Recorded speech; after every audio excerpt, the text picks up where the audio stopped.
Hi, I'm North Carolina wildlife photographer Neil Jernigan, and in today's video we're going to be talking about black bear and black bear photography tips.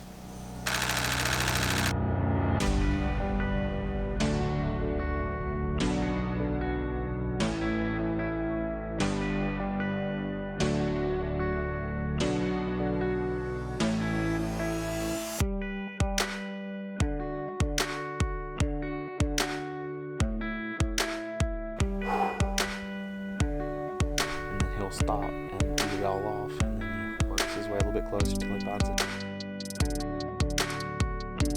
it. Before we start with your photography tips, let's talk about safety. So when you're out in bear country photographing bear, whether it's in eastern North Carolina or the Grand Tetons or Glacier National Park, you want to obey all state and local law. You don't want to directly approach the bear, harass the bear, and please don't feed the bear. A fed bear is a dead bear. When you feed a bear in the wild, they become dependent, and that will leave the National Park Service no choice but to euthanize that animal. So please do not feed the wildlife. Do not surround, approach, follow, or block a bear's line of travel. If you see a bear, just sit back and relax. Enjoy the show. The more comfortable they are with your presence, the more they're going to act natural, and the better shots that you'll be able to get. If you kind of jump out of your car, rush towards the bear, number one, you're putting your life and the bear's life at risk, because if they attack you, most likely the Park Service will have to euthanize that bear. Another thing too, the longer you sit there, the more natural they're going to act, the better photographs that you'll actually get. You want a bear to act naturally. You don't want butt shots of a bear as they're running away. We all understand when we see photos of a bear running, we know that most likely you've spooked the bear and are just grabbing a shot. So please do not harass the wildlife, do not surround a bear, do not directly approach a bear, and do not block their line of travel. Also, when you're in bear country, bring bear spray. You never want to use it, but just in case, it's a nice little extra insurance policy that you can have in your back pocket. I always take it with me no matter where I am. I've owned bear spray for 10 years and I've never felt the need to deploy it, but it's a little extra insurance policy that'll help you if you need it. So when you're in bear country, always hike with a friend, always wear normal colored clothing, and while you're out in the woods on a trail, talk normal, talk loudly. You want to make sure that the bear are aware that you're there. You don't want to spook one. If you are in a dense forest and you're walking on a trail, if you're talking normal, talking loud, if you come across a bear, they will know that you're there and they won't spook. A lot of times black bear have prey mentality, which means they're going to run first. But if a bear is on a food source, they will protect it, and if a sow has cubs, she will protect them. So you want to make sure that you're nice and loud, wear bright colored clothing, and you'll be safe. One thing to keep in mind is you want to keep a safe distance of at least 50 yards or more. Sometimes when you're in bear country, it happens. Bear will be right there, right in front of you, anywhere from 30 to 40 feet. Back away slowly. Do not approach and get within that 50-yard line. Black bear can run extremely fast, and you don't want to be in the situation where you have to reach for your back pocket to grab your bear spray. If you're at a safe distance, you'll never have to reach for your bear spray.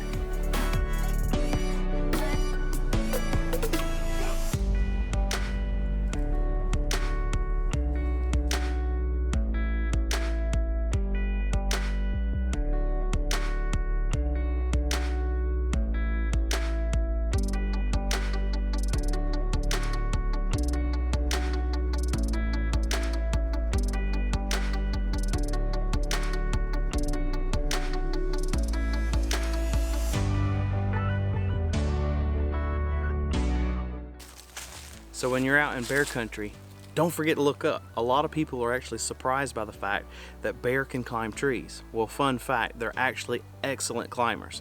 From the time that they're little and learn how to climb, they are excellent climbers. They'll shoot up and down trees in a matter of seconds. And a lot of times during the middle part of the day, during the summer months, you can find them asleep in trees. It's up there where the nice cool breeze is blowing, and it's also safe from predators. So anytime you're in bear country or you're searching for black bear, don't forget, always look up.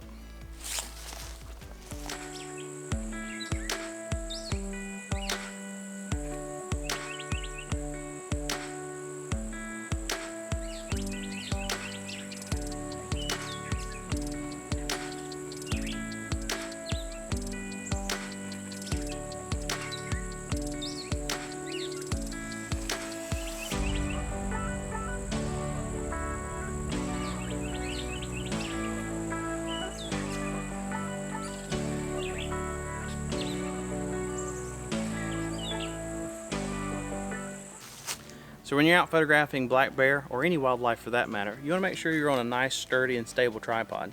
Now I'll admit, a lot of us like to shoot handheld, myself included. So here's a couple tips for y'all, all you hand shooters out there. So what you want to do is you want to make sure you keep your elbows and arms nice and tight, close to your body. Hold the camera up, and essentially you're making your body the tripod. Nice and sturdy. You can then pan, zoom in and out, track your subject, and when you're ready, exhale, release the shutter, and you'll get sharper images every time shooting handheld.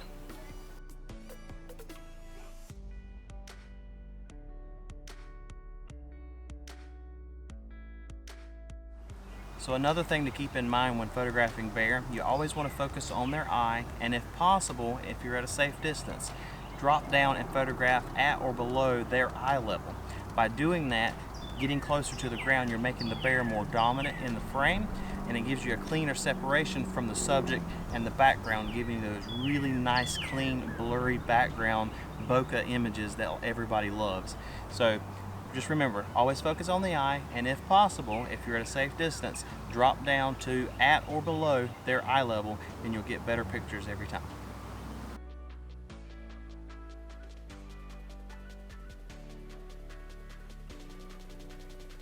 So when you're out photographing black bear or any wildlife, you want to make sure of two things. You want to make sure your autofocus is set to continuous. For me, it's AI servo, and you want to make sure that your frame rate is set to high. For me, that is continuous high.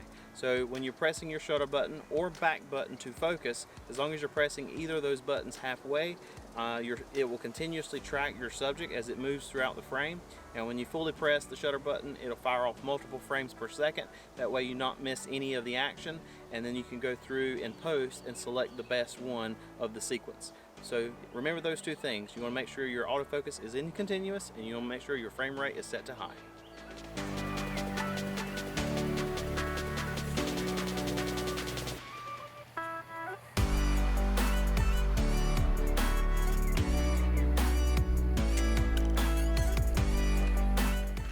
Alright, let's talk about settings. Shutter speed. You want a fast shutter speed, so anything faster than 500th of a second, that'll freeze most of your action.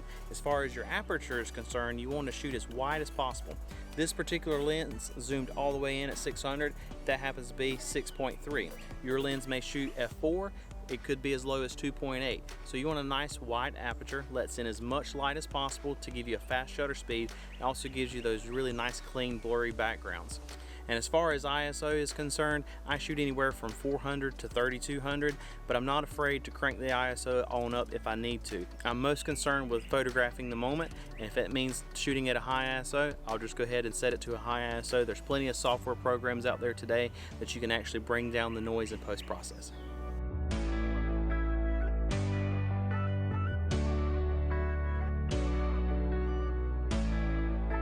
So I always get this question, Neil, what metering mode do you use when photographing bear? 95% of the time I use evaluative metering, which is the Canon terminology, or Nikon, it would be matrix metering. Pretty much it meters the light from the entire scene. And that does, for the most part, everything I need. In those tricky situations or unique lighting situations, I will switch over to spot metering and meter right in the middle of the frame and meter the light that's coming off the bear. But most of the time it's matrix or evaluative metering. And so another thing to keep in mind when photographing a bear, if the bear happens to take up 60% or more of the frame, you want to go ahead and underexpose, because your camera is going to see all that big black mass and want to slow down your shutter speed to let in more light.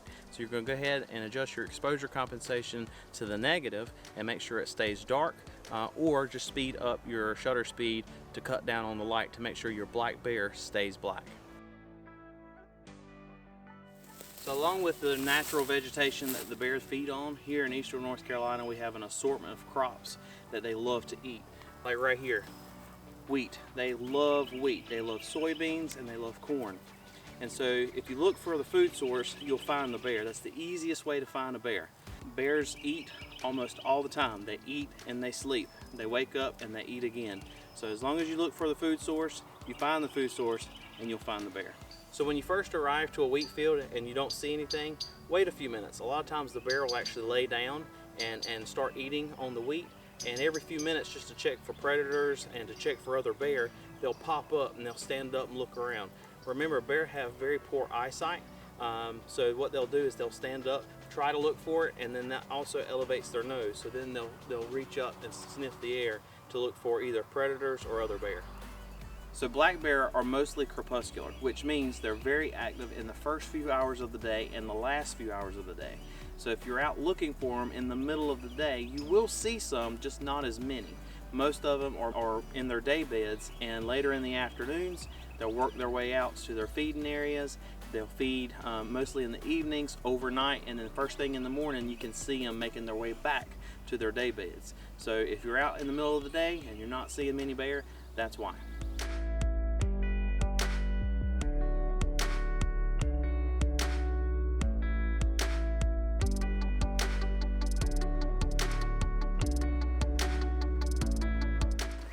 I hope you've enjoyed this black bear photography tip video, and I wish you good luck on your next outing. Remember, photography is all about the experience, so go with an open mind, an open schedule, and just take in the moment and have fun. I'm Jernigan. Thanks for watching, and I'll see you next time.